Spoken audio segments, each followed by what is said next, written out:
नमस्कार विद्यार्थी मित्र हो, मी आपला Ramesh Sarathi Gorya Rajaji grand pass English grammar मध्ये आपलं स्वागत आहे. विद्यार्थी मित्र हो, आपण अगदी सोप्या रीतीने इंग्रजी व्याकरण शिकत आहोत आणि या व्याकरणामध्ये आपण सिंपल कॉम्पोनेंट कॉम्प्लेक्स सेंटेन्सेस या धडेमध्ये आहोत बेटा. या धडेमध्ये काय काय आपण शिकत आहोत? Analysis, synthesis and transformation.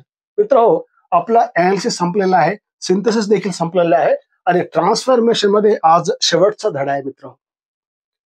म्हणजे simple to compound, compound to simple, simple complex, complex simple हे आपण पाहिलं बेटा. आणि आज हे कॉम्पाउंड कॉम्प्लेक्स आणि कॉम्प्लेक्स कॉम्पाउंड आपण बघूया बेटा. वेल, पाचवा बघूया बेटा, हे compound sentence to complex sentence.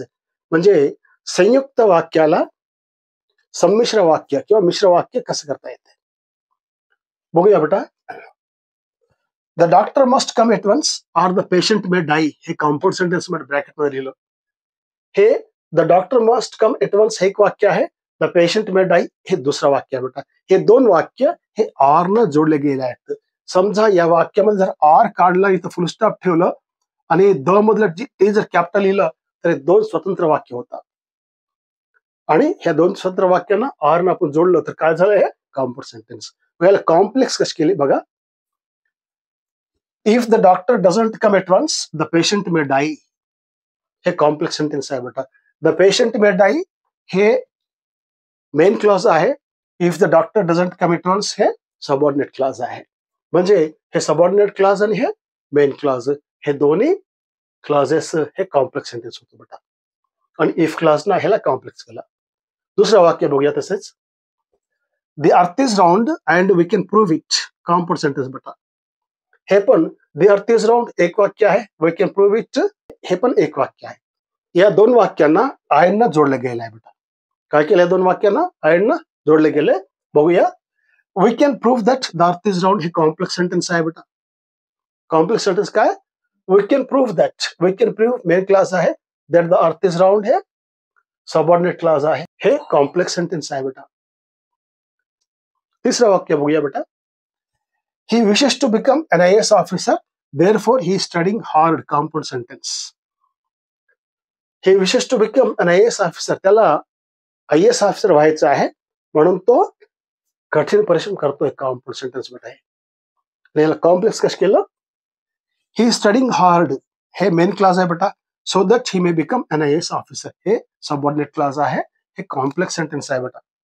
कोणतं सेंटेन्स आहे? Complex sentence. सो अशा प्रकारे हे कॉम्पाउंड सेंटेन्सला कॉम्प्लेक्स करता येते. आणि आता कॉम्प्लेक्स सेंटेन्सला कॉम्पाउंड कसे करायचे, वाईस वर्स हे जे आहे बेटा ते तसेच हे करतात. तरी बघूया वाक्य. If you do not Hari you will miss the train, complex sentence. If you do not Hari, जर समजा तू जर घाई नाही केलं, लवकर नाही गेलं तर तुझा ट्रेन मिस होतोय. हे कॉम्प्लेक्स सेंटेन्स बेटा. आणि कॉम्पाउंड कसं केलं बघा. यू मस्ट हरी और you will miss the train, हा जे पहिलं वाक्य आहे बेटा तसेच वाक्य आहे. यू मस्ट हरी, लवकर जायला पाहिजे, नाही तर तुझी गाडी मिस होतोय. हे कॉम्पाउंड सेंटेन्स बेटा. दुसरं वाक्य बघूया. वेन ही सा the danger he stopped, complex sentence बेटा. वेन हे घेतलेलं आहे, वेन डब्ल्यू शब्द याच्यामध्ये. वेन ही सा द डेंजर हे subordinate clause, he stopped main clause आहे बेटा.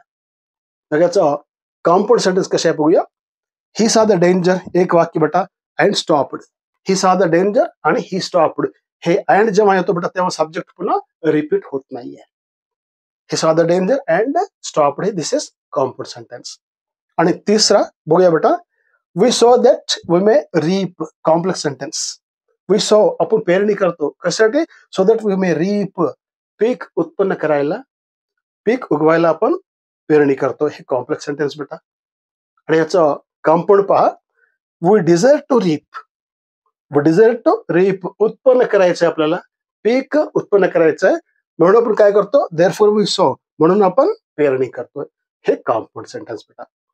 सो अशा प्रकारे हे कॉम्पाउंड कॉम्प्लेक्स आणि कॉम्प्लेक्स टू कॉम्पाउंड वाक्य होतात बेटा.